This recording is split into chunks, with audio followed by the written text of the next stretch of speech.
Alrighty, guys, welcome to the newest episode of the Cabal Cast. This week's topic comes to you straight from the depths of Reddit. Something that we kind of talk about a lot is wallet fatigue. Yes. And came to a head because thanks to delays to two products and two products that were announced last week or the week before in stream, there is a 8-day span in October where 4 products will release at once. So how does wallet fatigue work? What do we expect from that? And additionally, what do we expect from double masters in terms of long-term finance, as well as, will we see another print? Yep. So, up top, it's, I guess, worth noting that the pushback has been on Unfinity by 6 months, which is ridiculous, and Warhammer by about a month and 3/4, from August 12th to October 7th, alongside Unfinity. So those two, the set Unfinity and the Warhammer Commander product, the decks, will release on the same day. And personally, I think that is okay. Yeah. I think those two sets dropping at the same time, or products dropping at the same time, is perfectly fine for an LGS. I don't know if people care anymore about unsets to draft at the LGS level. After the third one, it seemed like WotC was moving away from that model, as nobody cared anymore. And the Warhammer decks are definitely a product aimed at a very specific group of people, and this is probably one of the first products where a lot of people will just let it pass by them. That's my hope. Yeah. I think, I guess we'll see the spoilers, right? Because if there's something, true name Nemesis level in the Warhammer 40k deck, obviously it's a whole different ballgame. But I fully expect that to be the same case. I absolutely think what we'll see is Warhammer's going to get skipped over. Unfinity isn't really it's a commander product. Yep. Because casual players and EDH players love it. And the non-silver border cards with the different getting shocks is huge. Yeah, well, sure. It's not just them. I forgot what it was. There's some amount of Unfinity that will be legal in Commander, Legacy, and Vintage because it will not be silver bordered, and it will have a different holo stamp. Dumb. And I think, obviously the Pioneer Challenger decks are for Pioneer players. It's very interesting to me that those are coming out the month before the Pro Tour. Because at that point, I feel like if you're trying to drum up interest in the format, you would release it now so people can have it for the RCQs. Isn't DreamHack November? Yes, you're right about DreamHack, not the Pro Tour. Yeah. The Pro Tour is in January. Whatever, the DreamHack event that queues for... I don't know how it works. Okay, so real quick, you have to queue for DreamHack, and it's a very, very small pool for DreamHack. I spent a lot of time looking this up for my pick. It's relevant. Okay, fair. And then from DreamHack and the other large regional qualifiers, that's how you get your Pro Tour, along with some sideways to invite. They want the Pro Tour to be 300 some odd people. So worldwide, the regional qualifiers will not qualify everybody. There's a lot of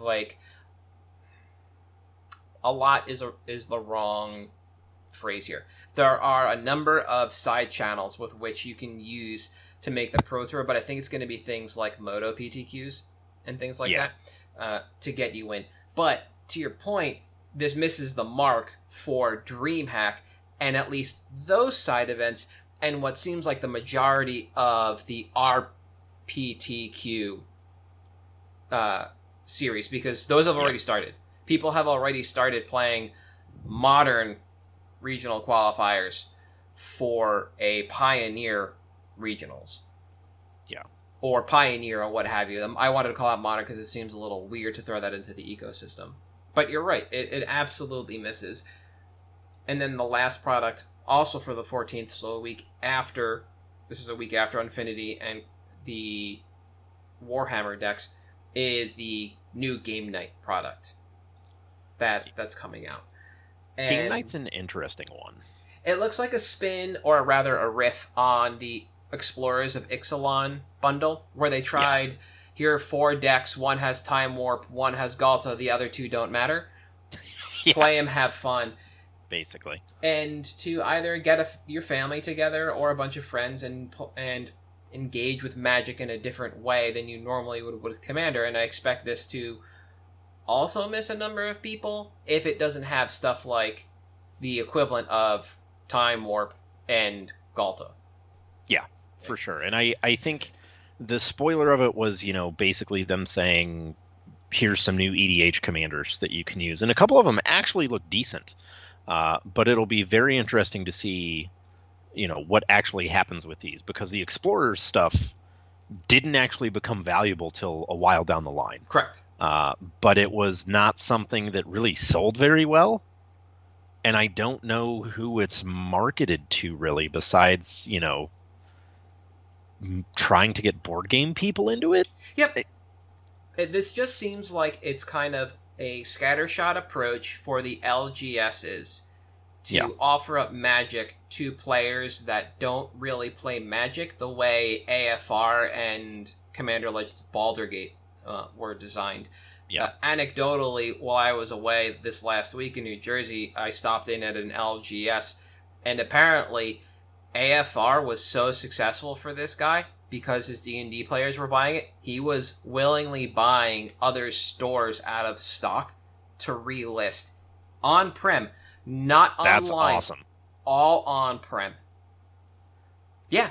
Sure. And when I was talking to him, he said, it's because I have players like this, and pointed across the counter and up, and they had a red dragon sculpt or part of a bust. And they can't keep D&D books in. He doesn't know what he's going to do because I guess the new set is currently also seeing supply chain issues. So his players are just downloading what they can for the moment, and he's hoping they come in for that stuff. But this game night product seems like that. So where wallet fatigue for me begins to set in at an LGS level that doesn't do singles is that now my alternate gaming players might begin engaging with a product like this and pull them thin on some of their other orders, specifically their Warhammer models, whatever's coming out new there, or new books, or people that just come in and reliably buy board games. Although if this might be the game night thing, might be categorized as a board game, so cool, you're still winning there. Yeah, I guess. And then Unset, I just don't know. I don't know what that set's going to do and where people are going to even care. For me, when I think about wallet fatigue and these 4 objects, my concern is Double Masters against Unfinity, because people will have spent so much money on Double Masters that they won't have enough left over for Unfinity. But behind that is, who's going to care about this on the whole if there are not events to carry this home? If it's just like the previous Unset was, where you buy the kits and then play at home. I don't know. It's the shocks right now that people are looking at. Yeah, I think the really interesting thing too is going to be, sure, we have a couple month recovery time here between now and Unfinity, right? Yeah. And this is where Double Masters, I think, really comes into play for me, is if you don't think for a second that, sure, Wizards is saying, oh, it's one and done, we're done. Okay, but if you don't think come late Q3, early Q4, they're like, hey, we want to report record earnings again, let's drop some more Double Masters, that they're not going to do it. Maybe I'm taking crazy pills here, but of course they're going to do it. Yeah. And the thing then is that makes these products less desirable because, I can get a 40K deck. Sure, a 40K player cares about that. Mm-hmm. But the Magic player who's interested in that, the Magic player who's interested in Game Night, the Magic player who's interested in the Pioneer decks, granted the opportunity, I would think by and large they would flock to Double Masters based on the set. And how pre-sales have been. It's the first time I can remember Star City publicly stating, yeah, the set's too good, we're not cracking it for singles, we're just selling our boxes. Yep, and all the pre-release content that have been out shows a banger format, so it's if people want to engage with this set, then they can engage with it in more than just a financial fashion. Yeah. And I think that's also super important, because buying a box now and drafting here and there lasts a while. Yeah. And at like 300 and change a box, whatever they currently are, that's a lot. That's, 2 to 3 boxes of a standard set. That is 3/5 the price of the special edition Warhammer decks. They're 500, or they were 500 MSRP, even after we got a small amount of spoilers. Yeah. Like, just that, I think, is the pull. That, I think, is the concern, and that, I think, is something that even vendors need to think about. Like, right? Yeah. We're talking about the LGS. If I'm a vendor, I'm not necessarily worried that 2x2 is going to pull money away from those other products, because I honestly don't think I'd care. No, I don't think it matters that much at all. Yeah. I'd probably get, whatever allocation I can get for the Warhammer stuff, let it ride. Same thing with Unfinity. I might actually drop my distro allocation on that and shove in on any more Double Masters I can get my hands on until Brothers War. I don't think, as a vendor, I would care at all about the game night thing. And at this point in time, anything that's worthwhile in the Pioneer decks are singles, and I sell those singles. I sell Arc-like Phoenix all day long. I sell Lotus Field all day long. I don't need to buy those decks to resell or crack them. I probably might even have some more Arc-like Phoenix decks in the back, because I'm pretty sure this is the second time we got that deck. Yeah. We got it with the first Pioneer decks, because it turns out the deck's good, but not bannable good. Yeah. Yet. And the Gruul Stompy deck is like all recent standard cards, so it's like, who cares? I have a million of that stupid dragon that exerts Glorybringer. It did nothing after Amonkhet rotated. Cool.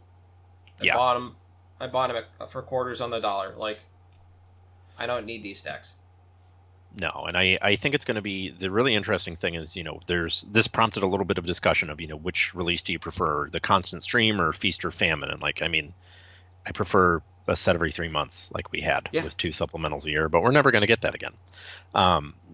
But this is something that I think is going to be really interesting, because not only do we have all of these products competing for money, Double Masters just released. We potentially have a Double Masters reprint Q3, Q4. Purely speculation, but it's there. On top of that, economy's not doing entirely great. You're seeing reserveless stuff start to trend down a little bit. So it'll be very interesting, and that's what, to me, lends the belief that these products are fine. Yeah.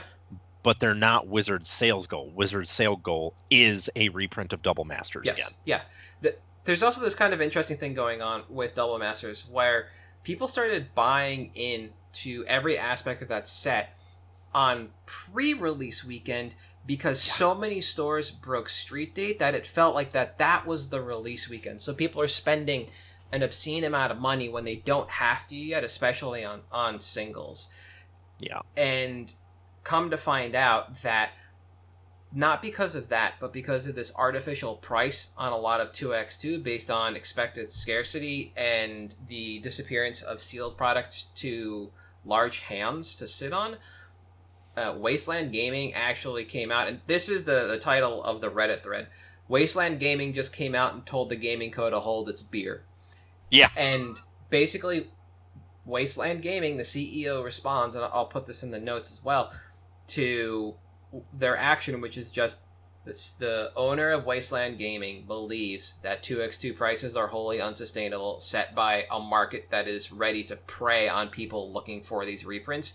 So they are on a mission to push down prices as much as they can to make everything as affordable as they should be, based on their box openings and what they saw trend within their cases for things like the full arts and the etched foils, and just essentially reset or properly set prices and expectations for what we're going to see.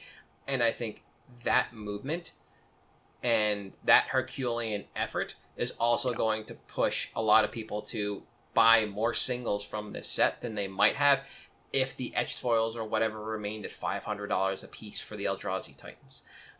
So that's going to create an absolute vacuum. On the other side of this, something we talked about before the cast is October 14th. That is the last set of days for these products. A month later is the Brothers War, the standard set. We expect an artifact set, and shit goes sideways when that happens. And this is the first time we might get a Mishra creature card, not a Mishra planeswalker.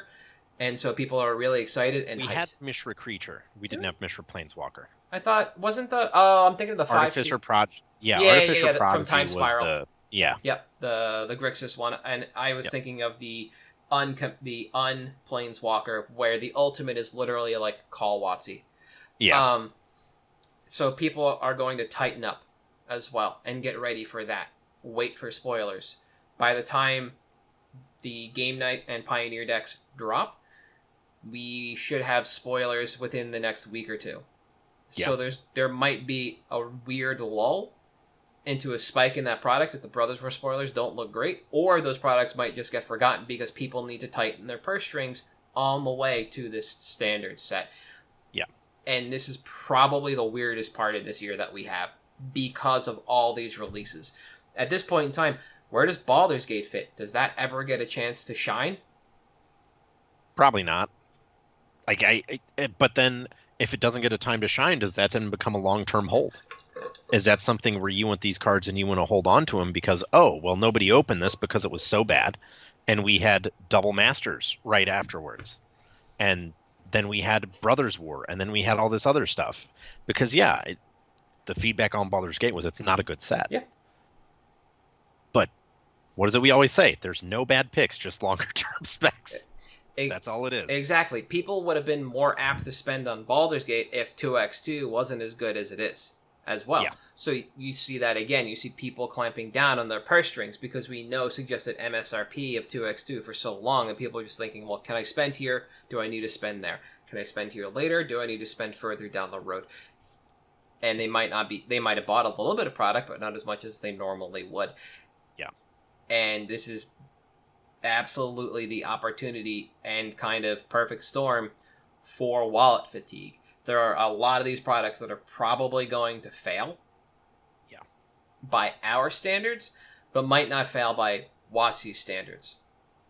That's actually something I've been talking about for the last couple of weeks now because of the Baldur's Gate into 2x2 timeline. A lot of people think WotC set Baldur's Gate up to fail, and I don't think that's wrong. I think that's absolutely the case. I think they knew that people wouldn't buy into it, that people were going to hold on for 2x2. They were going to spend their money elsewhere. They were going to move it. And by design or accident? Both. Yeah, I think this was their intention, though. Absolutely. I think so. Like, make no mistake. Yeah, I think they knew what they were doing. Yep, this was for the D&D players. There were going to be some hype cards, and people want to buy into the set. Cool, otherwise they'll buy the singles.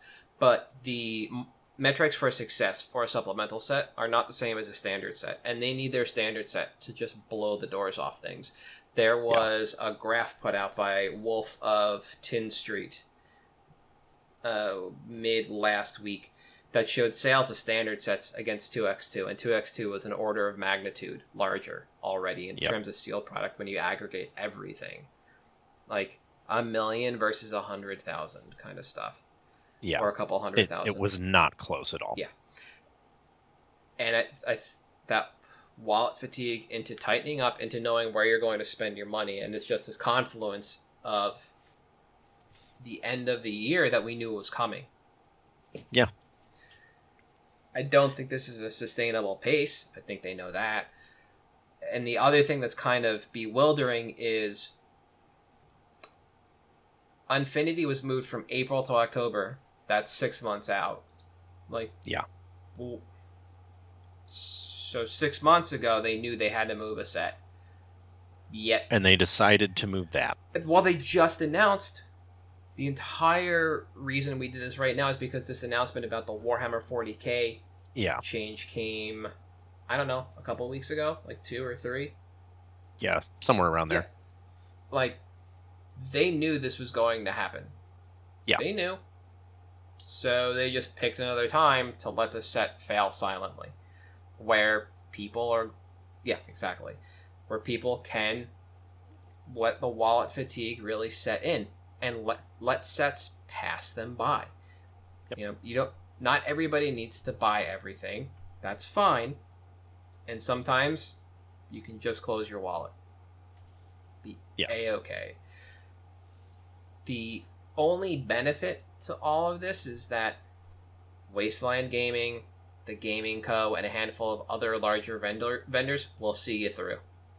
Yeah. They will crack the product so you can buy your singles, so you don't have to worry about this. And I think that is expected action from WotC. Let the players recoup. Let them recover from the wallet fatigue, from having to shell out for everything else this year, including some clunker standard sets. Yeah. And then let our secondary market pick up the slack. Because WotC gets their payment once this product's picked up at distro. And when it's going to the Gaming Co., Wasteland Gaming, etc., that are just going to crack in huge amounts, then the public gets what they need too, and they don't have to be served. Not everybody needs to be served by this. I don't know. And I think that's one of the most important things about this time is, one, pick your product, and two, whatever it is, there is absolutely someone there who will satisfy that need. Yeah. Let me ask you, as an LGS purveyor, when it comes to the Warhammer decks, are you going to treat those like you would the unique kits, where you'll let your Warhammer players come in, ask you to order certain kits from distro, and then single order kits for them, and just wait until people want them and then put the order in? Or are you just gonna fire off a distro? So we're gonna fire off allocation at distro. The thing that kind of sucks about it is you can't really order unique kits because they ship like all the other commander decks. Yeah. It's one of each. Yeah. So I don't have the choice of everyone wants, we got a ton of Tyranid players. Everyone wants the Tyranid deck. So let's just get the Tyranid deck. Unfortunately, it just isn't that easy. So what we're planning on doing is, once we have allocation, that is one of those products that, all things equal, we don't get a Double Masters reprint. Of those 4 products, the one that I feel like we're highest on long term is Warhammer. Because of the cross-market opportunity there, and the fact that it's basically the first Universes Beyond product released. So, it's the whole reason From the Vault Dragon sealed has value, even though the cards inside it are worth $30. Because it was the first one. So we're probably going to hold on to a case or two of it sealed just to have for a rainy day and see what happens with it. But by and large, it's just, we're a little bit higher on that than the other 4. We're certainly higher on it than Unfinity. With what happened with, was Unsanctioned the last one? Yeah, it was either that or Stable. I assume it's Yeah, I think it was Unsanctioned. But because Unsanctioned was literally just mass released wherever, we're just more confident about the Warhammer one. That's a product that, from a design perspective, it'll satisfy our Magic players, because if there's singles in there that they want, they'll just buy their commander decks. And we also have the opportunity of, hey, Warhammer guys, even if you just want to sit this on your shelf next to your painted army that you never touch, I'll buy it. Yeah. Those, like I said, those are the only people that seemed really happy about the product were the Warhammer guys. Yeah. I don't know how my LGS is going to handle that, but those were the people that were super excited. Some of them were ex-Magic players, so they're actually looking forward to getting together with those same people, like the Warhammer players that are also Magic players or were Magic players, and jamming that. Yeah. And I got to listen to one of the conversations when I was at the LGS, and it seemed like they're going to keep their little cadre together and not really look to expand to play Commander with other Magic players. It'll be, okay, we're going to get together as this Warhammer group, this tabletop group, and instead of playing Warhammer in the backyard, we're just going to jam these Commander decks and have fun. That's pretty cool, actually. Yeah, not to sound like they're trying to be exclusionary or anything, but no, they're a super welcoming group. But it's have a beer, enjoy the game another way. We know these people are not going to pitch a fit. The only other product I think that matters on the list is the Pioneer decks. But again, by the time they roll around, what's going to be relevant in these decks and who's going to care, because we've had several iterations of this, and Pioneer players should be entrenched already by October. This is almost 3 months out to the day, but it's difficult to imagine that with an evolving metagame, because we just had the Winota ban, and a constant push for this format, not just to play, but across social media as well, that people won't buy in, that LGSs aren't going to eventually move into this format and begin to support their players with product and singles. And when I say product, I don't mean just these decks in October. I mean whatever they can get between now and October. Yeah. And I think one of the problems that I have with announcements like this is specifically because of the absence of time, or the surplus of time between the announcement and the release, because it is something that's supposed to be relevant. Yep. It's something that doesn't really work for me. I don't see how this works, because you're doing this because it's relevant now. Well, we have other sets coming. There's a million different reasons it may not work. And that to me makes it a very weak product. Yeah. Because I just don't know how good it's going to be. Yeah, I think it's just these two products, the Game Night and Pioneer decks. I think it's just the recuperation phase, the let your wallet and your credit card cool down phase of this cycle. Yeah. And because that needs to happen, these and some other things just might fail from that perspective. Yep. They might sit on a shelf too long, and LGS might not grab as much allocation as they should, or any at all if there's no interest or no need. Yeah. And that is how we get Double Masters 2. Yep. I think the only thing Infinity has going for it is the collector boosters, honestly. Yeah, for sure. Product. But yeah, but Double Masters is just going to kick the crap out of everything in this pipeline until it runs absolutely. Dry. 100%. Yep. From a sealed standpoint and a single standpoint. And I think it was a mistake to shadow everything that we've talked about in this episode with Double Masters. It just seems unfair to these products. Yeah, I don't know how there's any viability to anything but Double Masters at this point. Yeah. Not because this set's like, oh man, this is absolutely banger insane. Like it is. But nothing, all of your other products comparatively are going to be a failure. Yeah. They gave it Star.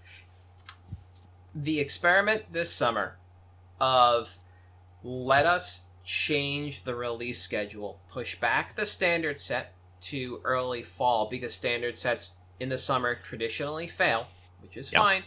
That's vacation time. People don't care. That's the metric. Not because they're all bad. Yeah. To put in supplemental sets, not the worst idea. Not the worst. But the ones they chose to put in here, the worst. There's a 2-month runway between Double Masters and the next set, and it's not going to cool at all. Like, there was just too much time between New Capenna and Double Masters, it felt like, because that set was such garbage that Double Masters should have probably been moved back to late June. Yeah. Treats of New Capenna was May. It probably should have been moved back a month. Or moved Baldur's Gate back a month, and then Double Masters with it. Give it a longer runway. And I think this is going to prove an interesting experiment for WotC, but at the end of the day, they've just asked people to they've asked people to shell out too much money, then Double Masters asked them to shell out too much money in too little time. Yep. That the fatigue is going to be very real, and some of these products are just going to fall. And my hope is that the Brothers War does not fall prey to this. Same. Like, I hope it's a well-designed set, and I hope that's enough to get people to buy into it, but at the same time, I hope it doesn't fail, because people are just out of money. Here's hoping. Yeah. You ready for picks? Let's do it. All right. You can go first this week. Sick. Mine's kind of an easy one. Yeah. A little bit of a low-hanging fruit. And it's revisiting the list, and the list changes. My pick this week is Tempest Lotus Petal. So why? Well, because the list will only ever be rares and mythics unless WotC, for some reason, changes their mind, which they never do. And the reason that's relevant is because this isn't on the list, but it is in the mystery convention booster list of like 1,200 cards or Yes, whatever it is. the mystery booster convention series or whatever. Like absolutely insane number of cards on it. Yep. But the reason I mention this is because it's a common that sees play across every format. EDH, Legacy, Pauper, where it's somehow still legal, and in some vintage lists. Now, this has a lot of long-term viability. If you take a look at the stocks graph, you can see since 2020, we've been on a steady upward trend. Yep. And yeah, we just cratered a bit, and then we went up again. The thing is, this being on the mystery convention boosters, yes, those are the most popular events at every Star City event. Those are the most popular events at every TCG event where they're available. At Origins, they were the most popular Magic event. The issue is there are so few of these getting open now because those events are usually capped at 80 people. When they first came out in 2019 and they were happening, you were having 200-300 people in these events 4 or 5 times a weekend. Mm-hmm. So we can see that we're towards the end of this mystery booster convention supply, so to speak. And once it's done, we'll see a change in that product because that's what was promised. Again, woe took care for what WotC says and something like this. Yeah. We will see a churn over in these boosters, or a churn in these boosters. And I think that this, especially being with the convention edition and your LGS probably still having a ton of the LGS edition, I mean, that's kind of a big deal to me. You know, and there wasn't a lot of the LGS edition that went out. It seems like at this point there was significantly more convention boosters that went out than there were to your LGS. Because if Star City still has them and everyone else does, I assume we got a ton of these things laying around. Yep. At least that's how it seems.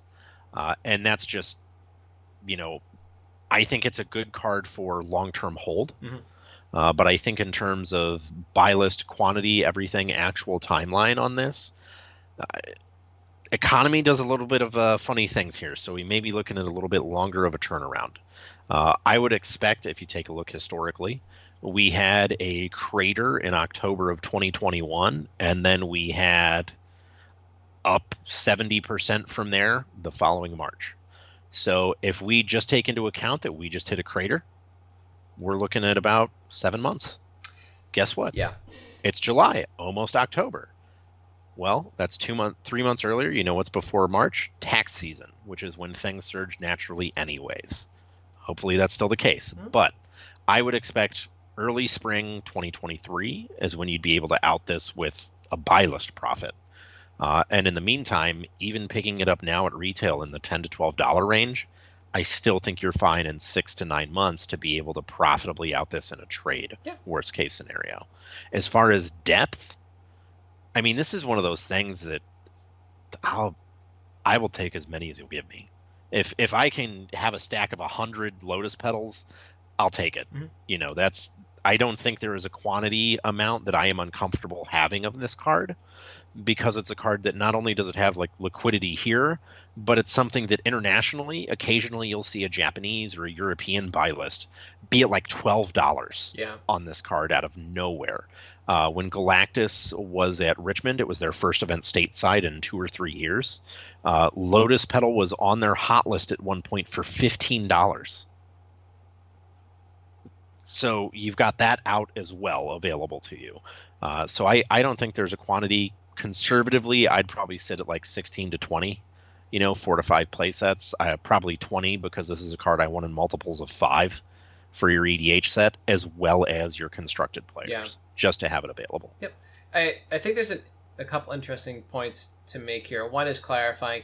When you say convention set, you don't mean that there's a difference in the two because of the test cards, and there are other cards like Lotus Petal that exist in that set. It's like, no, those are the ones that went out to Channel Fireball for the conventions specifically, and that well does not seem to have run dry yet.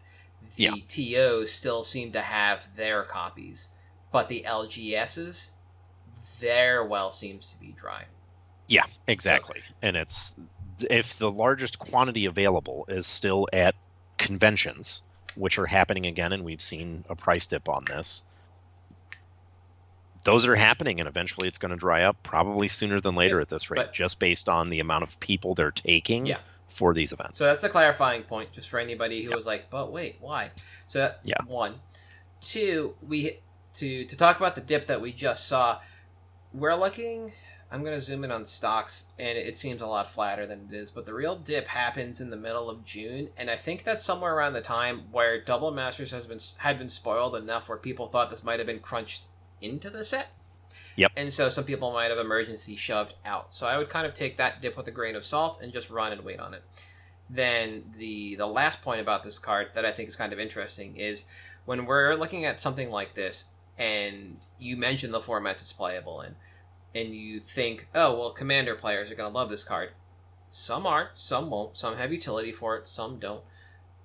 It is a legacy. Legacy is a driver, and Vintage is a driver. And if you want to go deeper on it, then I think understanding that getting out of that many two vendors that support legacy and vintage communities where this is really going to move, having that out is important. You need to understand that that is the out. To you and I, that is easier said than done for a lot of people. Fair. Because we went out, we have these connections, we go to shows, we know how to move them. So if you do want to go deep on this, just understand that you're going to have to pay attention to international vendors for stuff like this. It might pop on 95 because they arb to Japan, so that's an easy out. But if you wanted to look for Galactus, now you're going to either attempt to find their buy list online or make it to a show where they're there. Yeah. And not the most difficult thing, but just another point I wanted to Something make to be this. aware of, Yeah, for sure. Yeah. I think that might change how deep you want to go once that kind of clicks. Otherwise, I like the pick. I always think I have more Lotus Petals than I do because I'm a Legacy degen and I need a bunch. Yep. And they were $4 forever, but I didn't buy infinite of them, just like Sphere of Resistance. And now that has a price tag too because Thalia EDH. But who am I to complain?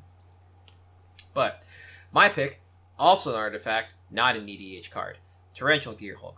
So as you and I talked about before the cast, this is something, and we've talked about on the cast, this is something I've been trying to do, which is pay attention to various formats now and what's being played in those formats. And Torrential Gearhulk popped this week on one of the podcasts I've been listening to.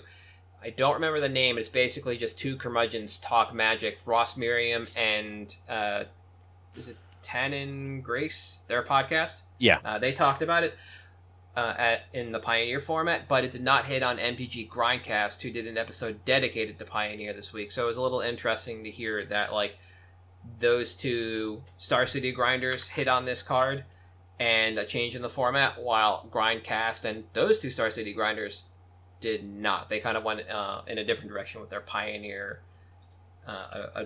evaluation. Yeah. So when we're looking at Gearhulk right now, our out is to Bylus. If you just wanted to make an immediate move on this, you absolutely can arbitrage from TCG Player to Card Kingdom for cash. Otherwise, it is a trade credit plus, I believe, but I don't know the exact number because I didn't open TCG Player for some reason. That said, as far as EDH is concerned, this is not really a card in the format on the whole. When we take a look at it at Rec, it's in just a hair under 10,000 decks that it could possibly be in. That's about 1%. And the strategies you see this in are kind of all over the place, but they're generally big and slow and clunky and blue. You're out looking to take advantage, essentially, of recasting spells from your graveyard or duplicating initial spells, like forking them, essentially.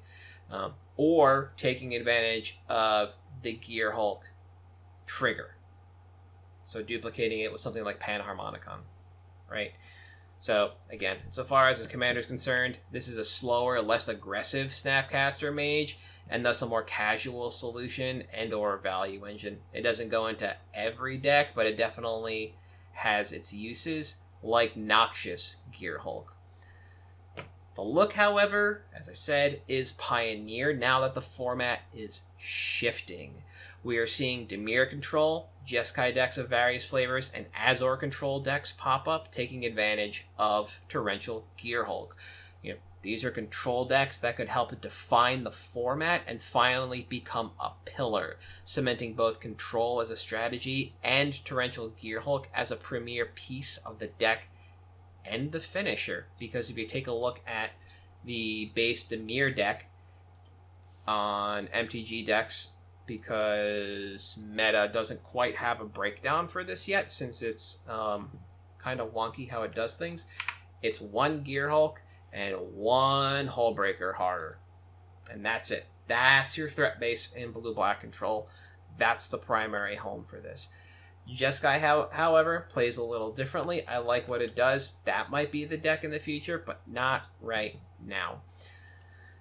So, a full playset appears in the Indomitable Creativity deck in Pioneer, which has very recently picked up in popularity alongside these control decks. And in the Creativity deck, the threat base also includes Fable of the Mirror Breaker, which is what some of those Jeskai control decks are doing.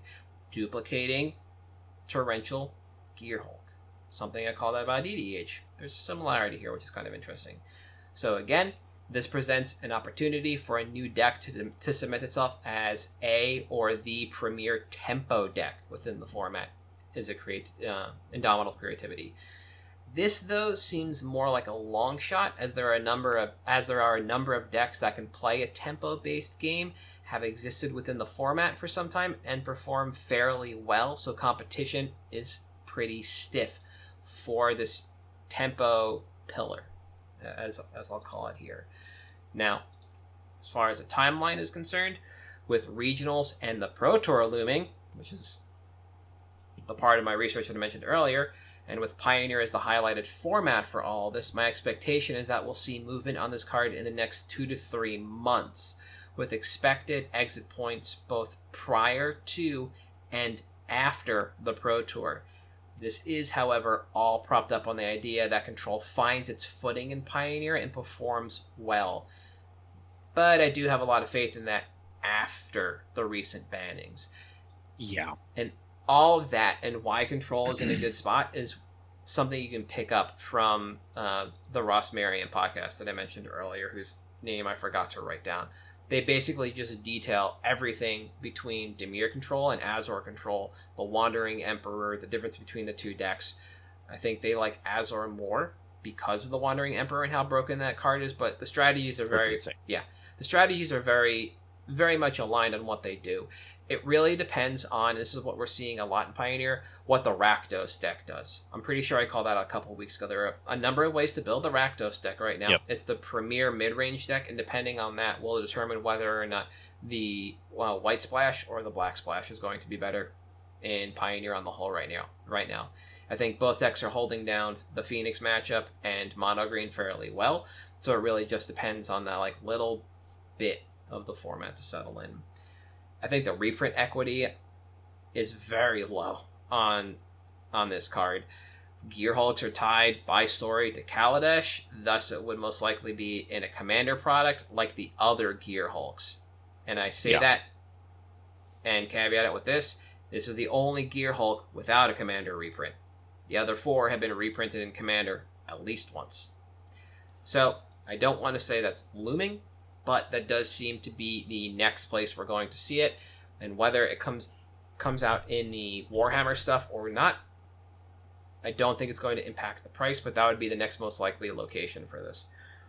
And for my last note on buy quantity is, and I had about a dozen of these when they were in standard because they helped define that format. And this is during and after the Mardu vehicle run, but I haven't picked up any more since. They just disappeared from binders. Now, as this is a constructed spec, but currently only a 1 or 2 of in what I think will be the most popular Gearhulk deck, Dimir control, I'd be looking to buy another 6 to 12 to move locally before moving to buy a list. If you are a believer in Jeskai or Azor, you can up that number appropriately to match the playset requirement. And then the Indomitable Creativity deck runs 4, I believe. So again, you can tailor your number to that, but I really would move in multiples based on what deck or decks you feel are going to be best situated in Pioneer if you're going to start buying immediately. But yeah, I think 12 right now at $4 or $5 a piece is where I would start without question, because these are going to be easy enough to churn locally to make your money back pretty quickly. If you want to sit on them, then I would go deeper. Yeah, I think the other thing about this is, even if you look at, not just the set version, but looking at the invention, for example, we're on a 3 to 6 month downtrend on the card. But like you said, it's kind of tied to Kaladesh because that's where Gear Hulks exist. Yeah. And we're not getting inventions anytime soon. Looking at upcoming sets, one of the most interesting things is, what if we get it in an EDH deck in the Brothers War?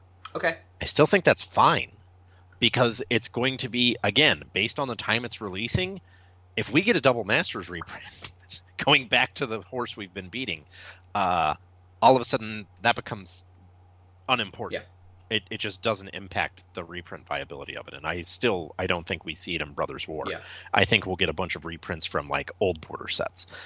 I digress. It's also the kind of card that just has that long-term, this is always going to be good. It has casual appeal. It has competitive appeal. So if you miss your out by a week or two, it's not the worst thing to have to hold on to it for a little bit longer. Absolutely. Again, the main thing would be figuring out what you're hedging for deck-wise. Like you said, are you going for something that runs 1 or 2? Going for the Azor list that runs 4, the Cruelty list, or are you going for Dimir? And I think that's a very important thing to decide on, because especially at the price point it's at, it's not quite in that like unlimited quantity fetch land range, nor is it in the like unlimited quantity of like Priest of Titania range. Yeah. It occupies a weird middle ground there. So absolutely, I'm glad you mentioned the inventions, because that's actually something I probably spent more time thinking about than every other word I wrote about this card, because I couldn't, for the life of me, figure out if people did or want to bling out Pioneer decks.